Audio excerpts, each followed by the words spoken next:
The story begins with a young girl crying over her plushie, its stuffing spilling out onto the floor of her pristine white home. Her mother, unfazed, tells her they can simply buy another one. Instantly comforted, the girl tosses the damaged toy into the trash. Meanwhile, someone else is after that very trash. So desperate, he even infiltrates a garbage disposal facility. He's a trash raider, and to the guards who protect the city's cleanliness, trash raiders are dangerous criminals. Wearing a hood, the raider collects a variety of discarded items and skillfully evades the guards' gunfire. But he isn't invincible. One of the bullets grazes his arm. Even so, he manages to escape. By the next morning, the city is abuzz with talk about the incident. Two wealthy women blame the tribesfolk, those who live in the slums. The city is starkly divided. One half is rich, spotless, and beautiful, while the other is filthy, crumbling, and impoverished. The only thing separating the two sides is a small gate. Rudo, the boy responsible for the trash raid, is back in the slums, repairing the items he scavenged. His friend Chiwa scolds him for taking such risks, but Rudo doesn't care. He's angry that the rich discard perfectly usable items while people like him are forced to scrape by. Selling these finds is his only way to survive. A group of other kids approach and start harassing Rudo. They resent him because his father, a notorious murderer, ruined their efforts to improve the slum's image. They mock him, claiming he's bound to follow in his father's footsteps. Only Chiwa stands up for him. She believes Rudo is a good person. Embarrassed and blushing, Rudo tries to give her the plushie he repaired, but loses his nerve. Before he can gather the courage, Chiwa's mother calls her away. At home, Rudo is met by his adoptive father, Regto, who teases him by mimicking his attempt to give Chiwa the plushie. But his tone quickly turns serious when he notices Ruto's wound from the raid. He scolds the boy, cleans the injury, and tends to his damaged hands that were horrifically scarred by Ruto's real father. Blackened and red, they constantly ache and repel others. But Regto gave him a pair of old gloves that help numb the pain. Outside, a masked figure watches their home from the shadows. Later, Rudo walks through the city, plushie in hand, intent on giving it to Chiwa. On the way, he's drawn to the pit, a massive, seemingly bottomless chasm where trash and criminals alike are discarded. An execution is taking place in plain view. Chiwa joins him and expresses her disgust. Rudo shares Regto's warning about the pit, and Chiwa replies that it's obvious, because Regto loves him. When Rudo processes what she meant, he blushes and finally gives her the plushie. Though he can't say how he feels, he's overjoyed to have given her the gift. But that joy is short-lived. On his way home, Rudo brushes past the group of guards but doesn't think much of it, until he opens his door and sees a horrific scene. Regto is being stabbed by the masked figure. The attacker silently beats Rudo and escapes. Rudo rushes to Regto's side as his father tries to warn him to run, but it's already too late. The guards storm in and immediately accuse Rudo of the murder. He's taken to the pit for public execution. Rudo pleads for someone, anyone, to believe him. But no one does. Even Chiwa turns on him, calling him just like his father, and throwing away the plushie he gave her. The greatest shock of all is seeing the masked murderer watching from the crowd. As the guards push him into the pit, Rudo screams that they are all filth and vows to kill every last one of them. Everything goes dark. He awakens at the bottom of the pit, surrounded by endless mountains of trash, an ocean of discarded things from the city above. But the most terrifying thing isn't the garbage. It's the massive monster made entirely of trash, staring right at him. No one ever talks about what happens to people after they're thrown into the pit, but now, Rudo is living that nightmare. Surrounded by mountains of rotting garbage, he's being hunted by monstrous creatures made entirely of trash. The air is so toxic it burns his lungs and leaves him gasping for breath. There's nowhere safe to run. As despair sets in, Rudo prepares to die, until he remembers Regto. If he doesn't fight back, no one will be left to avenge him. With newfound determination, he grabs a metal pipe and charges at the beasts. He parries one of their attacks and desperately swings at them, using anything he can find as a weapon.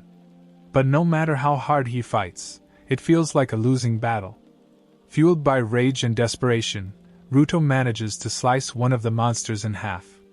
For a brief moment, he thinks he's safe, until it regenerates and comes after him again. He dodges its next attack, but collapses, coughing up blood. The toxic air is suffocating him.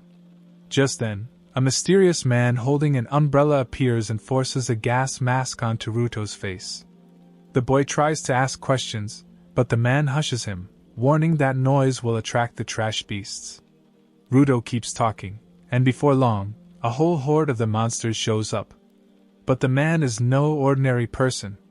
His umbrella begins to glow and transform, becoming a powerful spinning weapon that effortlessly deflects attacks and shreds the beasts. Even when the largest monster spews a deadly acid at him, the man dodges and kills it within seconds.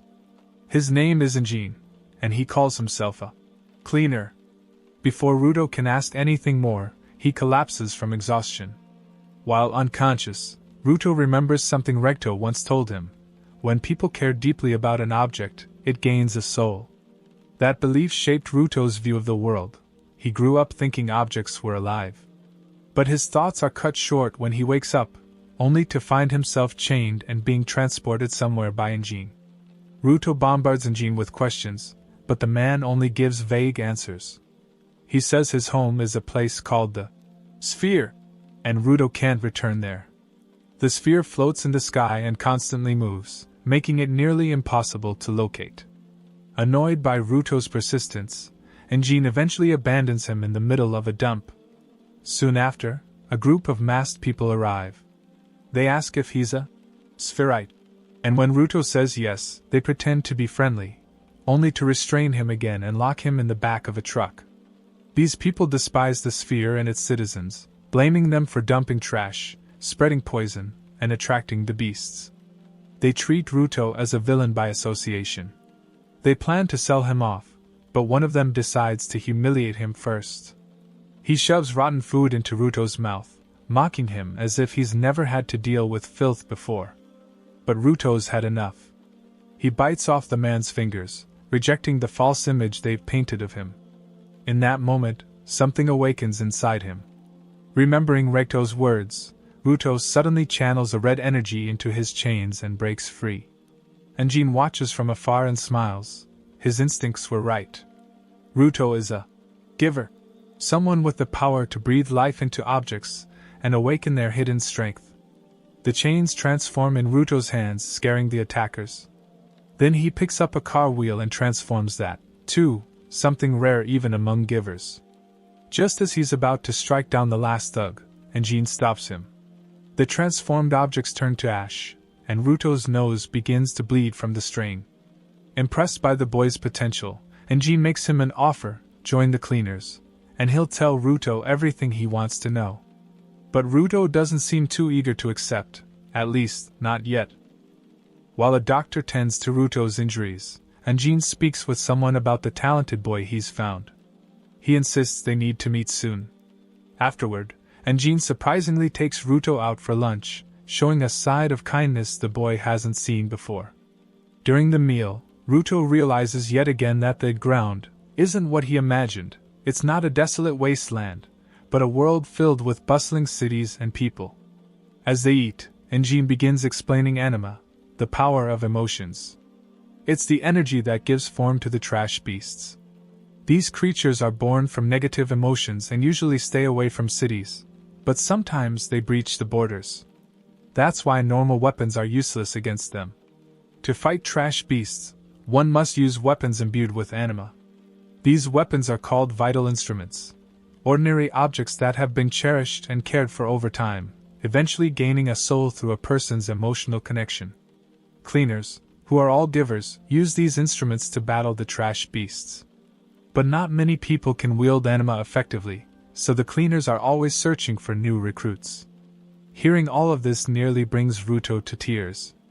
Everything Regto taught him, about emotions living in objects, was true. When Engine even compliments his old gloves, the ones Regto gave him, the moment becomes deeply emotional. But the sentiment doesn't last.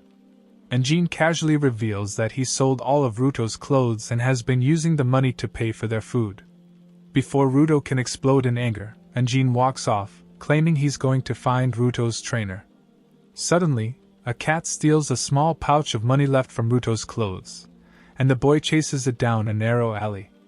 Spotting a stick nearby, he uses it to retrieve the pouch, only for a cleaner to emerge from the shadows furious. The stick Rudo grabbed belongs to him. This man is Zanka Nijiku, the one assigned to train Ruto. At first, he's enraged, but Ruto quickly explains and apologizes. Zanka cools down and unexpectedly starts smiling, showing a very different side of himself. Surprised, Ruto smiles back. Unfortunately, Ruto's attempt at smiling is terrible. It looks forced and suspicious, like he's hiding something. When he tries again, the result is even worse, a horrifying grin that makes him look like a lunatic. Zanka's rage flares up again, thinking the boy is mocking him, and the two begin to fight. To Zanka's shock, Rudo grabs a random object from the trash and transforms it. This confirms that anything his gloves touch can become a vital instrument. Still, Zanka easily overpowers him due to his superior experience. But everything changes when he realizes that Ruto's chosen weapon is a plunger. Wielding it with wild enthusiasm, Ruto fills the area with garbage and sewage. Zanka, horrified, flees while trying to explain what Rudo is doing wrong. But luck isn't on Zanka's side. He trips, and Rudo smears filth all over his clothes and even a bit on his face. When Jean arrives and sees the mess, he bursts into uncontrollable laughter. Zanka is humiliated, and Ruto feels equally embarrassed. With the chaos behind them, they finally head to the cleaner's headquarters, joined by another cleaner named Ryu. Ruto arrives at the cleaner's headquarters, where he's greeted by Simu, the receptionist. Her vital instrument is her glasses, which allow her to gather vast amounts of information. But when she looks at Ruto, her vision blurs in a strange, unexplainable way that leaves her momentarily stunned. She keeps quiet, however, and only gives a general report on his physical condition. Still, Jean notices something isn't right. Afterward, they head to the cafeteria, where Ruto is surprised to see a huge crowd of cleaners gathered. There are too many introductions to make at once, so they decide to leave that for later. Next, they move on to meet the boss so Ruto can officially join the team. Before entering the office, Jean warns him once again. He can't just demand help without offering something in return. Everything is an exchange. But when Ruto opens the door, he discovers the boss isn't there at all. He's on a trip, and no one knows when he'll return. With no choice, Ryu proposes an alternative. Since Ruto can't be made an official member yet, he should accompany her on a mission as a trainee. That way, he'll gain experience and see firsthand what being a cleaner means. Ruto agrees, and the two head out to a polluted area where trash beasts are known to gather. Alongside them are 3 supporters, non-givers who assist the cleaners in battle. When the trash beasts appear, Ruto is instantly terrified, but Ryu remains completely unfazed. Even as stronger monsters emerge, she treats them as nothing more than a nuisance. Then, suddenly, a massive beast crashes through a barricade, stunning the group. To Ruto's shock, Ryu isn't scared, she's thrilled. She tosses a pair of scissors into the air, and they expand into a massive weapon. Using her legs, she wields the scissors with deadly precision, leaping into the horde and cutting down dozens of beasts with ease. Still, there are plenty of monsters left, and everyone must stay on guard. Ruto, distracted by the chaos, nearly gets ambushed, but one of the supporters saves him in time. Watching how everyone works together, Ruto feels ashamed. He had only planned to help out until he could find a way back home, but seeing their teamwork makes him realize how selfish that was. When another supporter stumbles and falls, Ruto leaps in to protect him, brandishing a pipe. He doesn't know how to properly control his power yet, and the pipe warps into an odd, web-like shape. Just as the monster is about to crush him, Ryu swoops in and saves him. She praises Ruto for risking himself to protect someone else, then launches back into her battle with the giant beast. Their clash shakes the ground so violently that it begins to crumble, forcing a supporter to rescue Rudo once again. The man tells him that if he wants to grow stronger, he needs to focus on his goal and charge toward it without hesitation. Meanwhile, Ryu targets the beast's long, tangled hair and slices it off. Hidden inside its head, she spots a strange light. Without hesitation, she blasts through and finally destroys the monster. But what she discovers shocks everyone. The light wasn't just energy. It was a vital instrument powering the creature from within. This was something no one thought possible. Elsewhere, one of the thugs who had kidnapped Rudo wakes up alone. When he mutters about a spherite, a hooded figure lurking nearby takes a keen interest. Late at night, Zanka wakes up to discover a party happening in the canteen. Ryu explains it's a welcome party for Rudo, but the boy isn't in the mood to celebrate. Ever since his powers failed during the mission, he's been weighed down with guilt and sadness. That's when Gree, the supporter who had protected him, steps in to cheer him up. But Rudo insists he didn't contribute anything during the mission. Even when he tried to help follow, the other supporter, he failed at the most important moment. Back home, it was the same. Regto always had to save him. No matter where he is, Rudo feels he never meets anyone's expectations. Gree responds by telling him more about Follow. Follow dreams of eradicating trash beasts but can't do so as a supporter. He hopes that one day, after years of caring for an object, he can awaken it into a vital instrument as a giver. Still, even if he succeeds, he plans to remain a supporter to prove their role is just as important as a giver's. Gree urges Rudo to take the same approach, stop worrying about what others want from him and focus on his own goals. Then he gently pats Rudo on the head, an act of kindness that nearly makes the boy cry. Before he can, Engine barges in and teases him. Soon after, Zanka and Ryu join, and the group sits down to eat together. Meanwhile, the shadowy figure from earlier continues torturing the mercenary who once kidnapped Rudo. When the man begs for mercy, the figure finally kills him, having already learned everything he needed about Rudo. Now, he declares he wants the boy as a souvenir. The next day, Simu assigns a new mission. Zanka and several supporters are called in, and Rudo too, since it directly involves him. A merchant's cargo had been attacked by a trash beast, and inside was a living spherite. Since living spherites are rare, finding another could provide valuable clues. Despite still struggling with his powers, Rudo agrees to join the mission. On the way, he notices Gree doesn't carry weapons, only a small knife for self-defense. Instead, Gree fights with his bare fists. He also carries a safety amulet, which he prays to before every mission. Rudo is once again struck by how kind and genuine the man is. When they meet the merchant, Rudo asks if she plans to trade the spherite. She denies it, but both he and Zanka are suspicious. It's strange for a trash beast to kidnap a person. The group enters a building and sees someone sitting in a chair. The merchant shouts that it's the spherite and pushes them closer, but as they approach, they realize it's only a doll. Too late, the ground collapses beneath them, dropping everyone into a hidden pit. From above, the merchant points to Rudo, declaring that he is the spherite she wants, before melting into mud.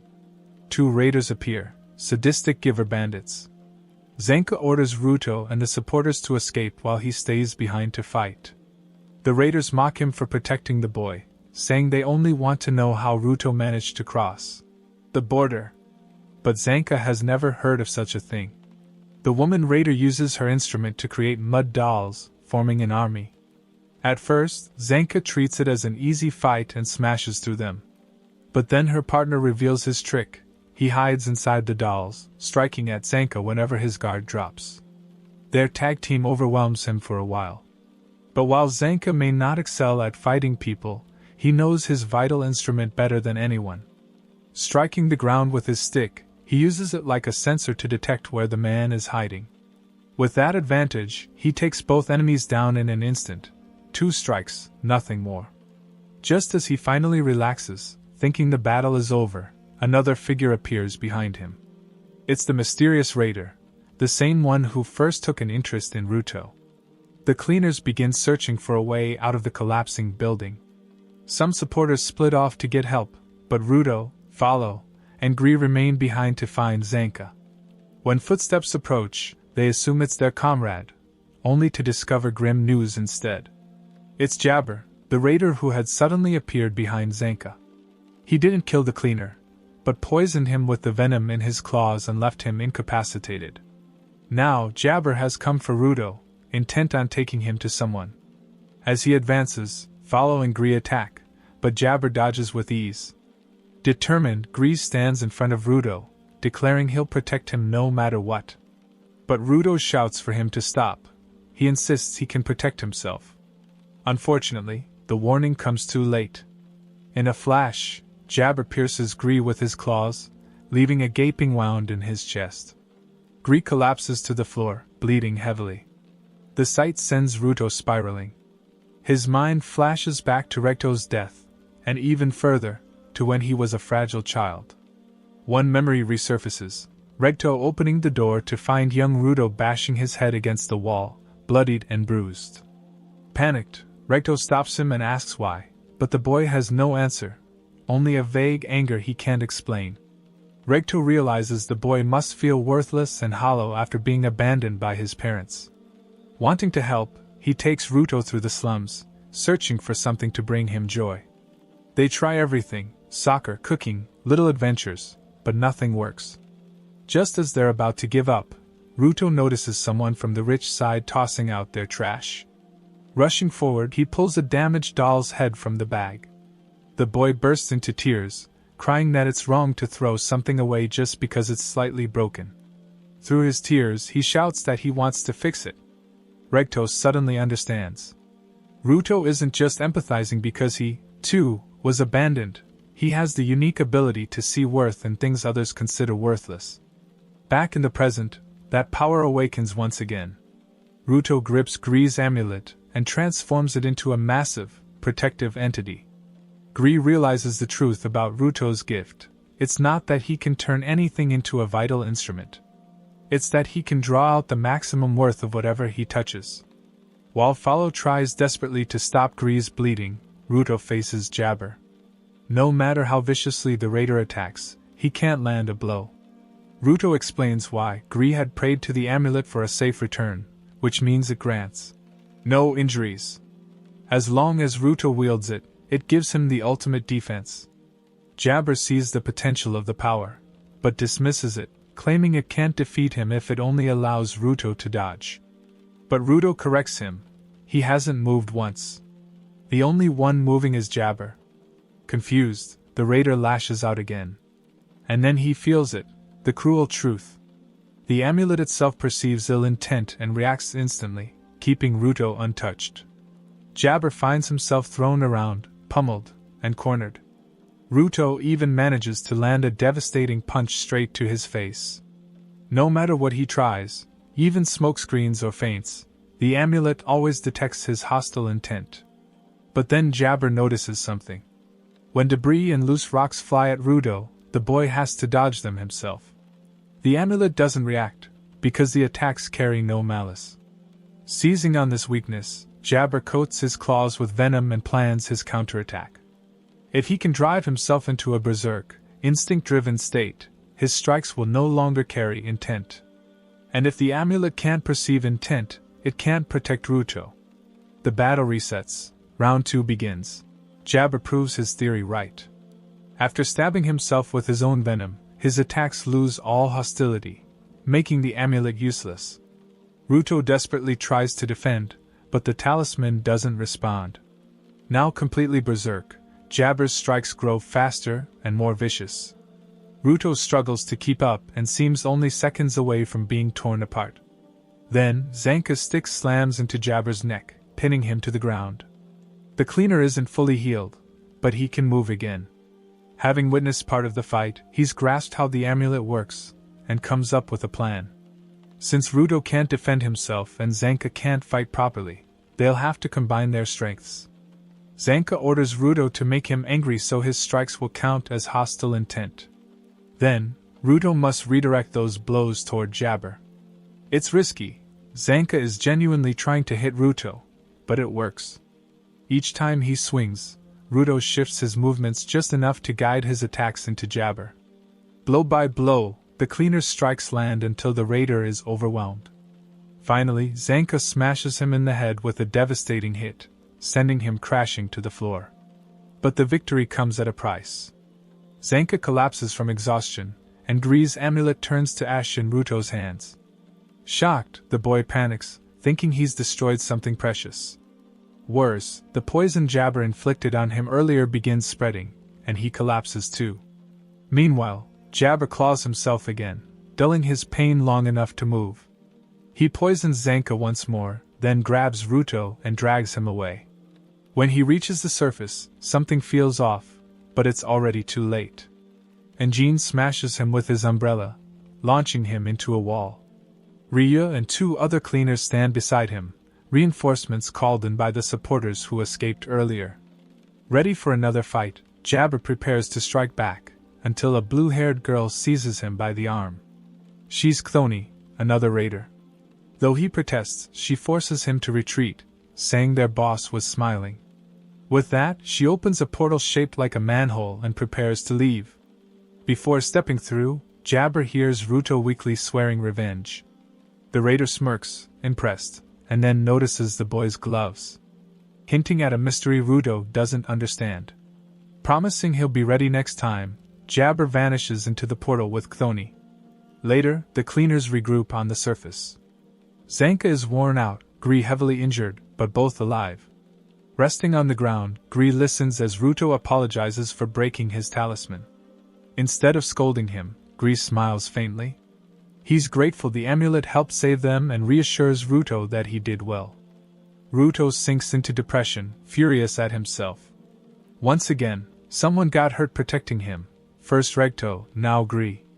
No matter what he does, people suffer because of him. He thought he had changed, but nothing feels different. And Jean tells him he should pay his respects to Gree. To Ruto's shock, Gree is alive and cheerful, smiling from his bed. Aishia, a cleaner with healing powers, managed to save him even in his critical state. Relieved and embarrassed, Ruto listens as Gree praises him, Follow, and Aishia for their efforts. Gree also says he's happy his amulet could help and tells Ruto not to be sad about it crumbling away. That's when the cleaner's boss finally arrives. His name is Arka, and after hearing about Ruto's determination and seeing his potential, he officially welcomes him as a cleaner. But before anything else, Arka calls him aside for a private talk. Arka explains the border Jabber mentioned. The raiders are clearly interested in it, and according to an old story, a traveler once saw a strange woman living near the no-man's land close to it. She claimed to watch the people who fell from above and even said some survived, crossing the border without dying. If Ruto can find her, she might lead him to those survivors and reveal how to return home. Fired up, Ruto declares he'll go no matter the danger, but Follow and Engine stop him, reminding him that he doesn't even understand his powers yet. They also discuss the raiders. Ruto struggles to accept that villains like them are givers, since he always believed bad people couldn't care for objects. Later, Ryu drags Ruto out of his gloomy room to show him around HQ. The real highlight, though, is sweets. In this sphere, only the rich could afford them, so Ruto has never tasted any. When Engine shows off his stash, Ruto goes wild, devouring everything without a thought. He eats so much he actually gets fat and has to be put on a diet. Soon after, his training begins. Zanka hands him a knife, but Ruto fails to transform it. Then, Zanka has another idea. He dumps a pile of garbage in front of him, and tells him to find something that sparks his interest. Ruto transforms 3 different objects, but his nose starts bleeding, the limit of his power. And Jean explains that the more care an object received, the stronger its transformation. That strength, however, comes with side effects. Zanka quietly wonders if Ruto's strange limit comes from something deeper, something connected to the mysterious. Almost on cue, Ryu bluntly asks Ruto about it, but he has no answers. Meanwhile, at the raiders' base, their boss reflects on Ruto, on art, and on the mystery of vital instruments. Ruto struggles to wash his gloves, groaning in pain as he forces himself through the task. When he finally steps out of his room, he finds Ryo waiting on his bed. She overheard him and came to check in. Rudo admits he doesn't know why his hands are like this. It's something only his parents ever knew. Ryo quietly reflects that parents always leave their children something behind, for better or worse. The next day, preparations begin for a new mission. Rudo still doesn't have his mask ready, so their next stop is to find Gob, a giver who can draw spells onto people. He often visits Cleaner HQ, but he's been missing for a while. Their destination is his home city, Canvas Town, the city of graffiti. The team consists of Ryu, Zanka, and Engine as givers, with Follow, Gree, and Tom as supporters. 2 new members also join, Tamsi, calm and thoughtful, and Delman, a huge and boisterous man who turns out to be surprisingly kind, showing sympathy for Ruto's struggles. Canvas Town, like many cities, is dome-shaped to protect against falling trash. But this city has a unique defense, Gob's spells. At the gates, Ruto and the cleaners pass through easily, while 2 strangers are blocked. Gob's power prevents anyone with bad intentions from entering. The cleaners hope he can create a similar protection for their upcoming mission. Before they can look for him, a crying child bumps into Engine and runs off. Moments later, the mayor appears with grim news: Gob died that very morning. The group is led to his covered body. The mayor explains that Gob died from body pollution. He painted not only within safe zones but also outside, and often without a mask. Slowly, the poison consumed him. Horrified, Rudo remembers seeing Gob at HQ and blames himself, feeling that as a spherite, all the trash and pollution are his fault. Gob's vital instrument is a special one, Generation. Its power is passed from one person to another, growing stronger with each new wielder. This time, the inheritor is the girl they saw crying earlier, Remlin Tysark. The mayor grieves that someone so young now has to bear such a burden. Engine suggests they leave and not burden the mayor with their mission for now. But as he says goodbye to Remlin, she reacts in an unexpected way. Leaping to the rooftops with Gob's brush, she shouts, "No more tears!" Instead of mourning, she wants to celebrate Gob's life. With a stroke of the brush, spray cans explode into dazzling fireworks, lighting up the city. Ruto is furious after waking up to find that Remlin has painted his face like a clown. When he confronts her, their conversation about her powers only leaves everyone more confused. Even Engine grows irritated trying to make sense of her explanation.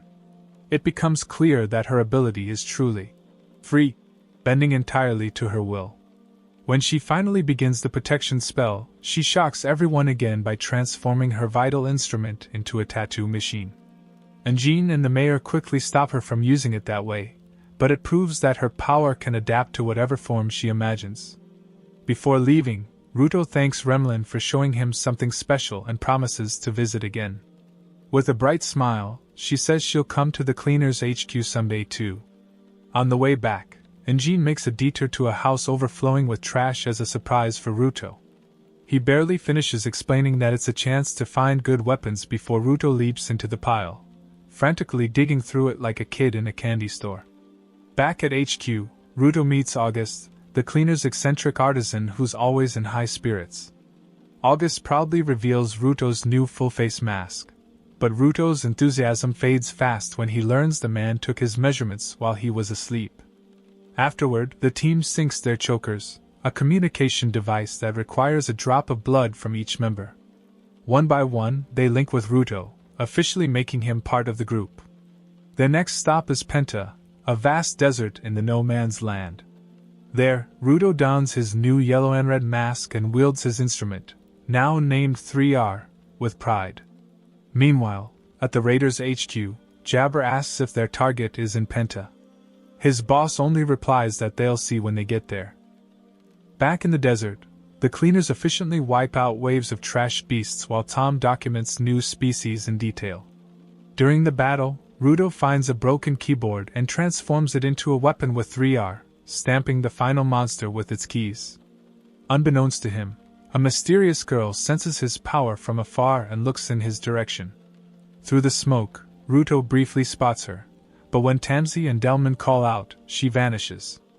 Moments later, she appears before them, claiming to be the woman from the traveler's story, the one who watches those who fall from above. She invites them to her house, unmasked and calm.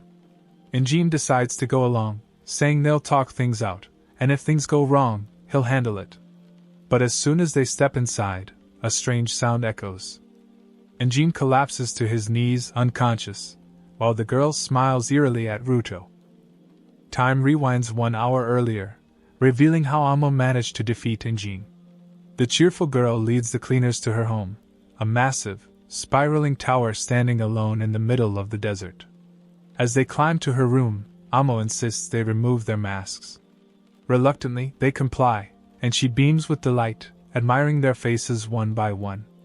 Injin gives Rudo a subtle signal to begin the negotiation.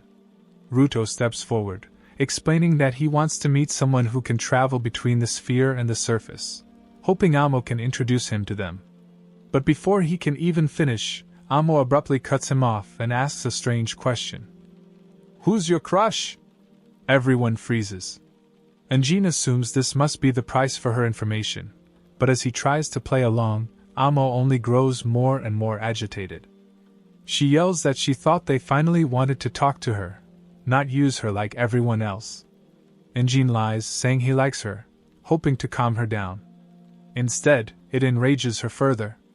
Amo snaps her fingers and commands, "Big man, deal with him!" In an instant, Delman turns on Injin, spraying him with water from his hose. Injin collapses to his knees. No one understands what's happening, but Rudo notices something odd. The branding on Amo's boots matches the mark on his gloves. Before he can process it, Amo giggles and asks again, "So? Who's your crush?" Zanka steps forward, trying to intimidate her, but his harsh words make her cry. Furious, Delman nearly crushes him in retaliation. Tamsi quickly realizes something is wrong. Delman isn't being mind-controlled, but rather, he truly believes he's protecting Amo. His vital instrument, the hose, can make anything it soaks grow rapidly, even a person, until they pop like a balloon. And that's exactly why he never used it on a friend. But now, he's ready to. Then Amo smiles and says someone else in the group is also in love. Suddenly, Ruto's mind is flooded with memories, visions of the guards from the sphere mocking and humiliating him. The illusions overwhelm him so much that he can barely dodge Delman's attacks, only surviving thanks to Tamsi's quick reflexes. Ryu tries to approach Amo directly, but Zanka warns her to stop. She doesn't listen, convinced they can't trust anyone until they find out who Amo's fan really is. But that hesitation nearly costs her. Delman's next attack blasts a hole through the wall, almost hitting her. Amo laughs, delighted by their chaos. Meanwhile, Ruto's hallucinations worsen. Amo's scent fills the air, and as she says that, her body morphs into the girl Rudo once liked back in the sphere. Ruto screams at the illusion, losing control, and the others realize she's taken over his mind too. Amo then explains her ability with a blissful smile. She emits a fragrance that makes people see the one they love most. Tamsi and Zanka quickly put their masks back on, thinking that will block her power. But it's too late. Ruto turns on them, shouting that he has the power to protect people now. And to make things worse, Follow and Ryu appear, both under Amo's control. Seeing no other choice, Tamsi prepares to unleash his vital instrument, even if it means fighting his own allies. Delman tends to a small garden for his wife. She's never seen real flowers on the ground, so even one bloom is enough to make her happy. But the peaceful image fades, his wife's face turns into Amo's. Now, Amo has Delman, Follow, Rudo, and Ryu under her control. Before they can attack, Tamsi activates his vital instrument. His distaff releases ropes that twist into a nest, trapping all of Amo's followers. The more they struggle, the tighter the ropes squeeze. But Amo doesn't care. She says they'll obey her even in pain. Tamsi tightens the ropes again, rolling the 4 cleaners into a giant cocoon and snaring Amo herself in what remains. He and Zanka think they've won, but when Amo screams for help, Ruto and the others thrash violently, tearing at the ropes until their blood spills. With no other choice, Tamsi slams his staff into the ground. The ropes spin wildly, drilling through the tower floor and sending everyone crashing down. Even Zanka is shocked, believing Tamsi just killed their friends. But Tamsi reminds him of Remlin's spell. It protects them, even from fatal wounds. Moments later, the others rise from the rubble. Ruto's stomach heals instantly, and to Amo's shock, Anjin stands too. He pulls off one of her boots, shutting down her power. He had been conscious the whole time, waiting for the right moment to strike. As the others recover, Tamsi explains that Delman was hallucinating. He thought the woman he loved had come back. Zanka realizes how cruel Amo's ability is, especially for those who've lost someone dear.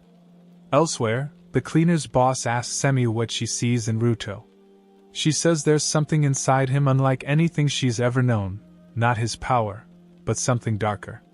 Back at the ruins, Rudo walks toward Amo and punches her square in the face. Consumed by rage, he pins her down and beats her mercilessly.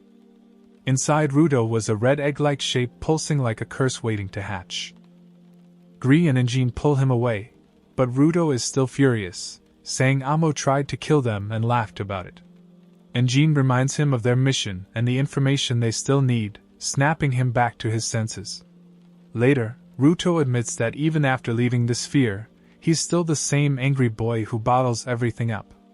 Anjin shares his own regrets about the women he's fallen for, saying facing his flaws is the only way forward. Ruto nods. Both men decide it's time to grow. Meanwhile, Tom sits beside Amo, gently removing her mask and trying to talk. Amo finally opens up, mentioning the angel who gave her the boots, someone who could move freely between the sphere and the ground. When Amo was a child, her mother introduced her to someone who promised to care for her forever. To her innocent mind, it sounded beautiful. She didn't realize this man had a darker side. He took her to a castle, where she still lives today. He was controlling and twisted her idea of love into something harmful. One day, two masked figures appeared out of nowhere. One wore the same mask as Regto's killer. The man tried to fight back using his boots, the same ones Amo wears now, but he was overpowered. The intruders handed the boots to Amo, saying they suited her better. With wings on their back, they flew away like an angel. Amo stood frozen, amazed by what she saw. But the man's anger exploded when he noticed her holding the boots. From that moment, Amo decided no one would ever take them from her again. When he saw how the boots reacted to her, he realized they were connected. Their talk grew heated until Amo pushed him away, and he fell from the castle. From then on, the boots were hers alone.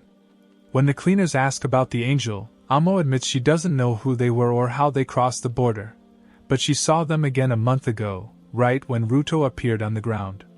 As Ruto approaches, he notices Amo drawing the angel, and the mask matches his uncle's killer. Ruto's rage builds, but Amo speaks softly, saying they're not so different.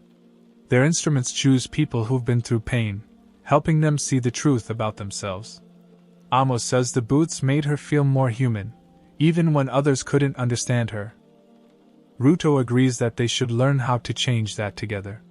He reaches out his hand, and Amo smiles gently. They part peacefully, promising to meet again.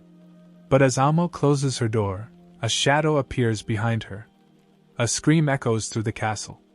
Moments later, Jabber rises from the desert, and the raiders' leader declares that the next phase has begun.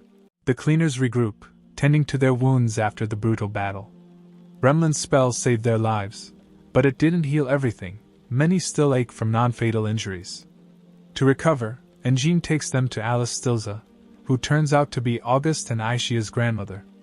With Aishia's help, Alice heals everyone completely. Before they leave, August warns them to stay cautious of the cloud.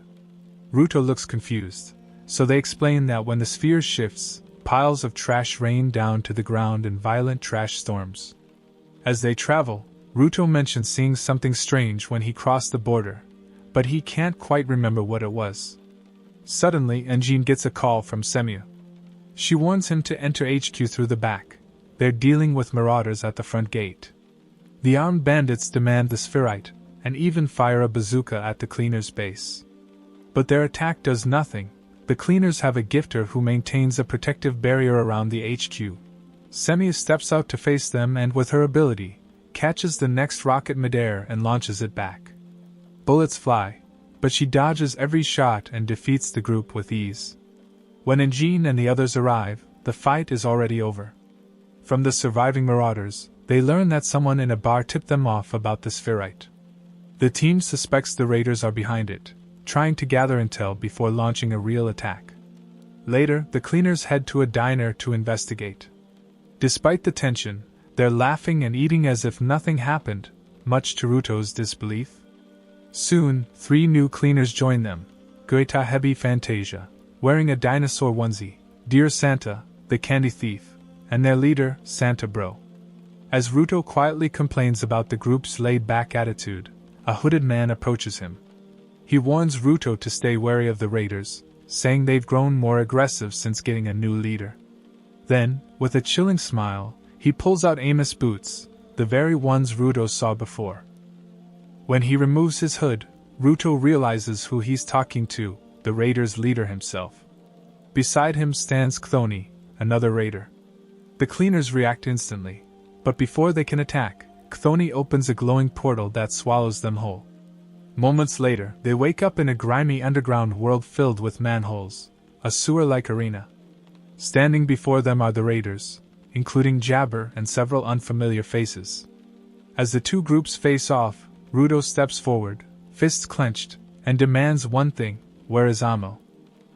Anjin mocks the raiders for failing to capture Ruto cleanly, saying they dragged in too many extras. But their boss calmly replies that he expected this. He checks his clock, then a massive wave of trash floods the area. All the cleaners are swept into a deep pit except Ruto, who is snatched to safety by the raider boss at the last second. As Zanka and the others are swallowed by the trash, Anjin lets the current take him, only to get separated from his teammate when the path splits. Portals open behind each raider, and they disappear into them.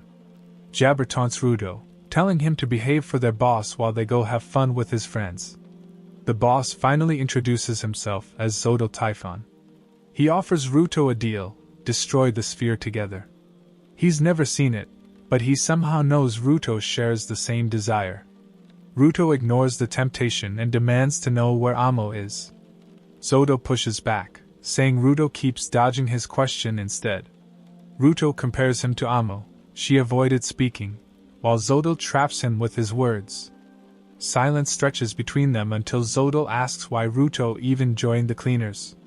When he finds out Ruto only wants to return to the sphere, he challenges him: why work alongside people who don't share that goal? Elsewhere, Ryo wakes up underground with a raider standing nearby. She realizes the raiders split the group so each cleaner would face a specific opponent. Jabber, unsurprisingly, went straight for Zanka. Jabber lunges first, and the fight quickly becomes brutal. When he finds a bubbling puddle of green acid, he touches it. His hand burns, but his gloves copy the toxin. It's one of his powers: anything toxic he touches, he can reproduce. He splashes the acid toward Zanka and tells him to try dodging it.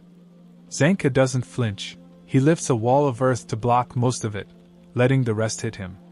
With a deadened stare, he flings the rock down on Jabber, burying him. Meanwhile, Engine stalks through the trash, calling for his opponent, who hides and watches him from the shadows. Elsewhere, Bro and Dear Santa confront a raider dressed like a cowboy, who explains that the chokers don't work underground. No backup is coming. Ryo realizes the same thing. Her opponent Noerd calmly combs her hair, revealing her instrument. Ryo taunts that scissors will easily beat hair-based abilities. Back with Zanka, he's doubtful the fight ended so easily. He's right. Jabber emerges completely unharmed. His gloves have transformed into their true form, enormous monstrous versions that create a protective shell. Jabber is ecstatic, thanking Zanka for freeing his real self. Ryo is faring much worse. We find her collapsed. Noerd's comb generates static and electrifies her hair. Mocking her earlier confidence, Noerd tells her that scissors are useless when she can turn Ryu's own hair against her. Chthoni observes the battlefield through her portals, quietly taking notes on every movement the cleaners make. While she works, Bro's conversation with his opponent catches her attention. Bro chats casually with the hooded man in front of him, talking about deer and other everyday topics. Then the enemy drops the act, introduces himself as Bundus, and gets straight to business. Bundus explains that he joined the raiders only to achieve his own goals. One of those goals is gathering information. If Bro shares something useful, Bundus is willing to reveal the raiders' plan in return. Bro agrees, and Bundus immediately asks for details about the cleaner's boss, Arca Corvus. The scene shifts to Corvus, who has just learned that several cleaners have gone missing. Semi demands that he mobilize more personnel and scolds him for not wearing his choker. Corvus remains calm and says he knows a top-tier information broker who will help him find their missing allies. Back underground, Bundus continues questioning Bro. But instead of asking for secrets, he wants everyday details: Corvus' age, what he likes, and how he behaves. Bro is confused but answers anyway. Satisfied, Bundus finally reveals what he knows. The raiders have been creating their own trash beasts, and they plan to feed the captured cleaners to them. Bro is thrilled to have learned something big for such a small trade. But Bundus tells him the information he gave is just as valuable. It shows that Corvus hides his true self from his own team, and makes him appear more human than expected. Meanwhile, Jabber is screaming with excitement, thrilled to fight Zanka at full power. He claims he usually restrains himself to enjoy battles, but now he's ready to unleash everything. He demands Zanka show his hidden strength. The problem is that Zanka knows he has no trump card left. Elsewhere, Zodal tells Rudo that after Jabber fought him, he mentioned they shared the same smell. That's what drew Zodal's interest toward the spherite. Now, seeing Rudo up close, he notices they also share the same look in their eyes. Rudo finally snaps, yelling that Zodal could have simply talked to him instead of starting a fight and dragging the cleaners into danger. But Zodal cuts him down again, explaining that even on the ground, some people treat the sphere's fallen garbage as holy gifts. Even when it crushes and kills them, they worship it. What seems insane to some can become normal for others. And when corrupt people shape that normal, it becomes poison. According to Zodal, the only way to break that kind of thinking is through a shock powerful enough to reveal someone's true nature.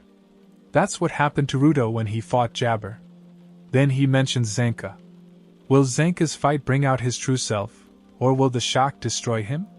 The scene returns to Zanka, who is doing everything he can just to stay alive. Jabber is stronger, faster, and more unpredictable than before.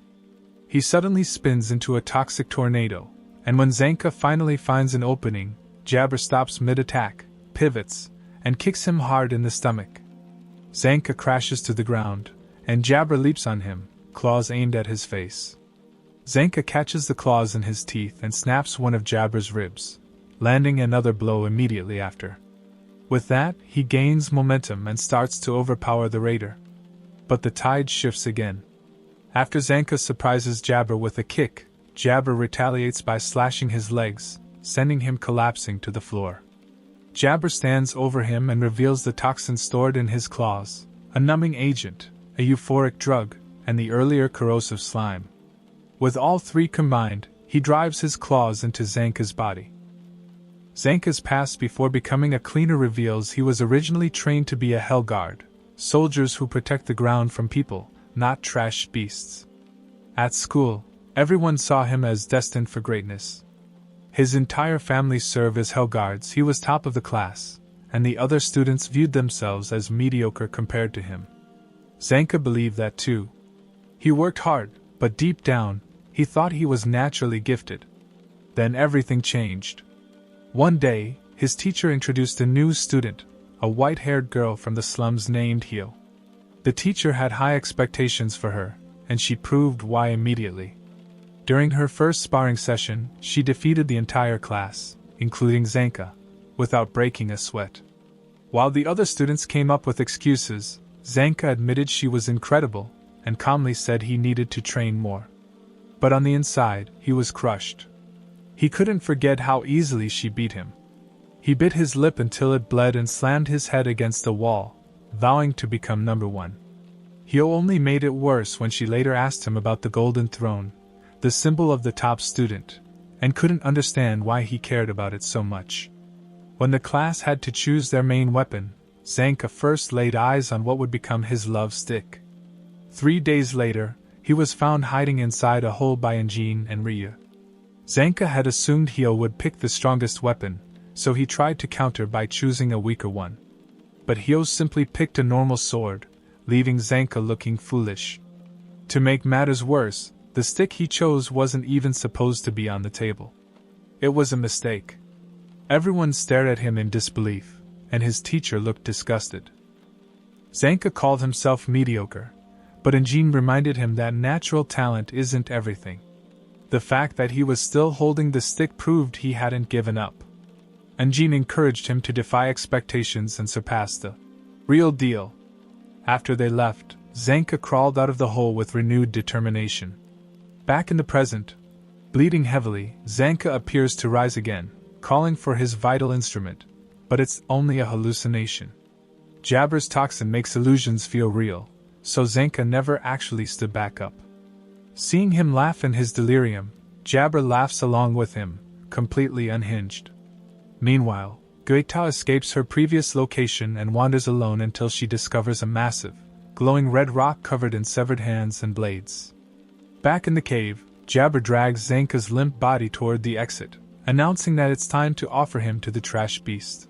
Jabber celebrates his victory, until a bullet suddenly pierces his leg. The shot echoes far away, reaching Engine, but he can't go check on Zanka. He still has to deal with Fu.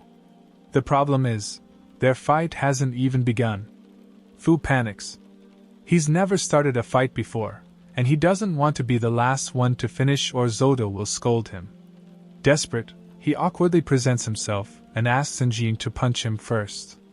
Engine just smiles wickedly and refuses. The episode then rewinds to show Ryu's battle. She uses Gus from her scissors to push away Noerd's electricity-charged hair.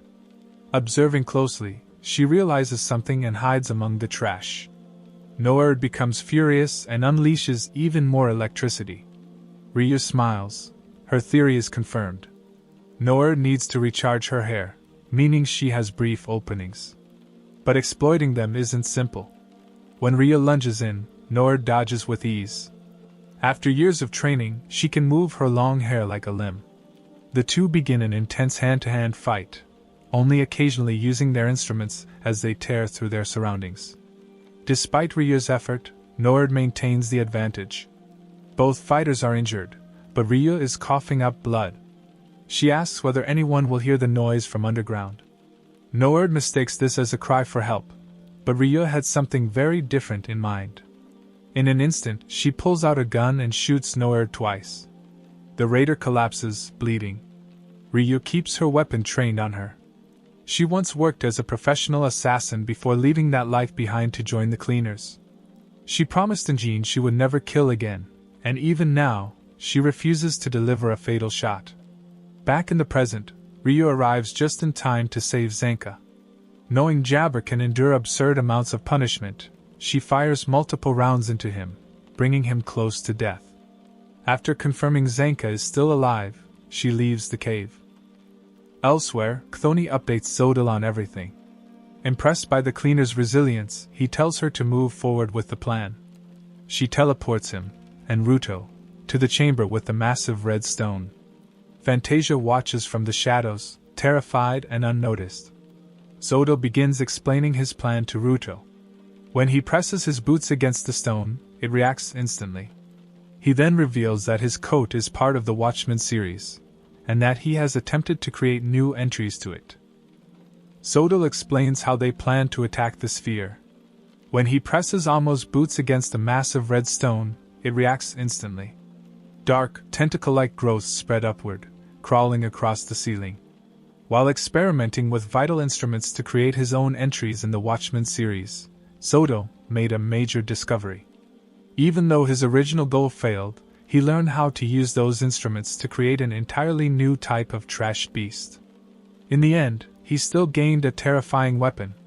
Rudo is reminded of the monster he once fought alongside Ryu, but Zodil cuts off his thoughts. He reveals that they are heading straight to the sphere. The scene shifts, showing that they are inside a gigantic, winged trash beast soaring through the sky. This triggers a memory from Ruto's childhood. During a fever, he dreamed of people cursing his father and telling him he would turn out the same way. Even Regto appeared in that dream. Later, it's revealed that the visions were caused by the unbearable pain in Ruto's hands. The next day, Regto gave him the gloves. As he does, we see Regto holding a book marked with the same symbol, confirming that the gloves are part of the Watchmen series. Ruto is stunned to learn that items like his gloves and Amo's boots exist elsewhere. It also makes him question how Regto ever obtained such an artifact. Zodo shares a similar thought. He finds it strange that Ruto lived on the sphere, carried a vital instrument, knew nothing about it, and never lost his sanity. Most people go mad after using these instruments. The only reason they can wield them at all is because they have already lost part of their humanity. As Zodo speaks, a childlike figure briefly appears, hinting at his own past. Zodo releases his overwhelming aura and tells Ruto that he must witness what someone with every Watchman entry could accomplish. Their confrontation, he admits, is just another experiment. They are riding one of Zodo's artificial trash beasts, one that will cross the border between worlds. This will reveal who survives and who doesn't. Upon realizing she's inside a massive trash monster, Fantasia excitedly announces herself, thrilled at the idea of a kaiju-scale battle. As the creature begins to shake violently, the focus shifts to the other cleaners. Engine leaves Fu behind to search for his allies. Fu shouts that they are inside a trash beast, thinking it will provoke Engine into fighting him. Instead, it only makes Engine eager to destroy the monster. Elsewhere, Bundus informs Bro and Deer of the situation, prompting them to prepare for battle. The cleaners may not be used to fighting people, but trash beasts are another story entirely. Bro activates his instrument, a cloth, wrapping it around Deer and launching him toward a wall. At first, Deer's punches seem weak and ineffective. Bundus mocks Bro for wasting time. Then a strange sound echoes. The wall begins to crack. That's when Bundus realizes Deer's true ability. With every strike, Deer drains power from what he hits, transferring it to himself. Deer finally breaks through the wall with his vital instrument, impressing Bundus, who at last seems ready to fight. Before they can act, the trash beast itself begins to move. As the massive creature prepares to take flight, Deer, Bro, and Bundus lose their footing. Trash and debris rain down on them, leaving no room to dodge. Out of nowhere, a car slams straight into the three of them. By some ridiculous miracle, the car doesn't crush them. Instead, it fits them perfectly, as if it were meant to carry them. Panicking, they work together to dodge incoming debris and find an escape route. More trash crashes into them, and Deer nearly falls out. Just in time, Bro spots a metal pole and hooks it with his headband, swinging the car around. The maneuver sends them flying into a pipe, finally bringing them to safety. They land right beside Engine, who is still being followed by Fu, now curled up on the ground and crying. Bundus quickly realizes the boy hasn't fought at all and dismisses him as useless. As they discuss how to regroup, Semiu contacts them. After hearing what happened, she scolds them for ending up inside a trash beast and still failing to destroy it. She's also confused about why communication failed if they weren't underground. Things worsen when she admits she can't reach Rudo, Zanka, or Ryu. Engine seems to understand what that means but says nothing. Instead, he decides it's time to act. He explains that his name, Engine, means one who connects others. If so, then that's exactly what he'll do. Semiu calms down and places her trust in him, adding that reinforcements are already on the way. Elsewhere, Zodo continues trying to recruit Ruto. He claims they share the same goal, unlike the cleaners, who only destroy trash beasts. But Ruto isn't listening. His focus is on Fantasia, impaled below. He looks at his gloves and says their name is 3R. The cleaners aren't useless. Nothing is. Even this conversation mattered because it showed him something new. He has people who care. With that resolve, Rudo lets go and dives toward Fantasia. Zoda lunges after him and grabs his neck, but the ground suddenly shatters. Engine bursts through with his umbrella, announcing his arrival. Bundus doubts that Engine can really reunite his allies. Even so, Engine leaps out of the pipe without hesitation and activates his vital instrument. His umbrella spins violently, drilling a hole straight through the ground. Deer and Bro jump in after him, and within moments they reunite with Rudo. Then Ryu appears, carrying an injured Zanka.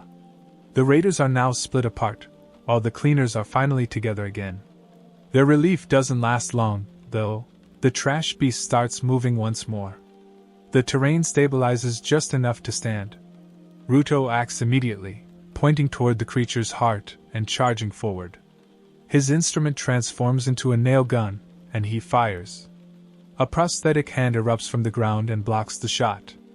Bundus emerges, declaring that as a new raider, he needs to prove himself. All the cleaners except Gachiakuta rush the core, but Bundus overwhelms them with multiple prosthetic hands, blocking every attack with ease. Each hand is a high-quality instrument he's collected over years, and every one carries a different ability tied to the moment he obtained it. He perfectly counters each cleaner, negating their powers one by one. Even when Rudo spots an opening, one of Bundus's fingers stalks him from below. A massive hand smashes his cover, exposing him completely. Elsewhere, Chthoni checks on the fallen raiders. Noerd crawls out of the trash, insisting she's not done yet. When Chthoni reports back to Zodil, she arrives alone. As Bundus dominates the fight, Rudo realizes the truth. His 3R wasn't just given to him, it was passed down. It belonged to Regto, who cared for it deeply, just as Rudo has. A red aura erupts from Rudo. His nail gun expands into a cannon marked with an X3 symbol. Engine understands, Rudo stacked his power onto one object instead of spreading it out. The first shot shatters a hand. Bundus blocks the next and thinks he's won, until a second blast destroys them all. The nails miss the core, and Rudo hesitates, saddened by the shattered instruments. As the cleaners prepare one final strike, Zodil's anger floods the area. He orders Bundus to retreat. The raider rises as his broken hands reassemble into his core. Rudo demands answers, but Zodil says he's already achieved his goal. Then another presence steps forward. Noerd returns, her power amplified, electricity tearing through her body as the battle continues. A young boy watches a massive trash storm swallow the sky. His father reassures him that the city walls will keep them safe. But in an instant, a machine comes flying out of nowhere, nearly crashing into their home. Back in the present, Zodil prepares to leave as Noerd steps forward to confront the cleaners. Before entering Chthoni's portal, he tells Rudo that he will collect every entry of the Watchmen series. Noerd spreads her hair across the entire area and releases her power at full force. Electricity surges violently, paralyzing the cleaners. But the strain is severe, her hair begins to burn, and the pain is clearly pushing her to her limits. Elsewhere, Fu remains alone inside a pipe, crying and calling himself useless. He believes someone should have given him orders. Then a voice speaks to him, one he calls Master Hai, promising to take control and guide him out. Even as her body burns, Noerd continues attacking. She begs for the trash beast to reach the border soon, unsure how much longer she can endure. Ryu notices her desperation and laughs, realizing she made a mistake by not killing her earlier. Still, Rudo moves. Dragging himself toward the core, he almost ignores Noerd entirely. She's stunned by his willpower but can't increase her output any further. Cracks suddenly spread across the ceiling where Ruto's nail gun struck earlier. The structure collapses, opening a massive hole that sucks Noerd upward. She lets go willingly, smiling as she remembers Zodil praising her hair and gifting her the comb that became her vital instrument. As she's pulled toward the border, she sees a colossal being staring back at her. She tries to warn Zodil about the Watchmen series, but everything goes dark, and she disappears. The cleaners manage to hold on. Gachiakuta awakens, calm and cheerful, and activates her instrument. Her body grows into a massive kaiju, blocking the hole and giving the others time to destroy the core. The trash beast collapses. Everyone clings to Gachiakuta as she softens their fall. When they land, reinforcements arrive immediately. Seeing Rudo finally relaxes, collapsing to the ground and quietly calling him Big Brother. Gachiakuta explains to Tamsi how Zodo created the trash beast. When she mentions the Watchmen series, Tamsi reacts strangely, as if he already knows about it. The cleaners return to headquarters, where August tries to talk to Rudo about clothes, but Rudo doesn't listen. He's more nervous about visiting Zanka and worries about what to say. He brings flowers to wish him a speedy recovery, a gesture Delman appreciates, even though Rudo wonders if he's forcing his own customs on them. To everyone's surprise, Zanka is already awake, calmly meditating with his vital instrument. And Jean says that after everything he's endured, Zanka will only grow stronger, perhaps into something greater than a genius. Semya then calls Jean, explaining that Remlin wants to apologize. She admits she didn't draw the damage reduction spell on Zanka and instead gave him a strange effect as a joke. Zanka isn't upset at all and even laughs, blaming his own weakness rather than the drawing. After the others leave, Rudo stays behind, impressed by Zanka's resolve. Though frustrated with himself, Zanka proudly declares he'll get stronger. Rudo tries to smile, but it comes off as mocking, and the two end up fighting. Meanwhile, Zodo meets with the raiders. He sees the entire battle as an experiment, and already has another trash beast prepared. He promotes Bundus, rewarding him with an item called Canis Schurebrek, and assigns his first mission, finding the creator of the chokers, who may possess a Watchmen series entry. As Zodo speaks of reaching the sphere, we see Noerd's body lying somewhere unknown, and standing over her is Hyo, Zanka's rival. Rudo notices Remlin sitting alone on a bench, quiet and clearly down. Zanka shows up and gives him the push he needs.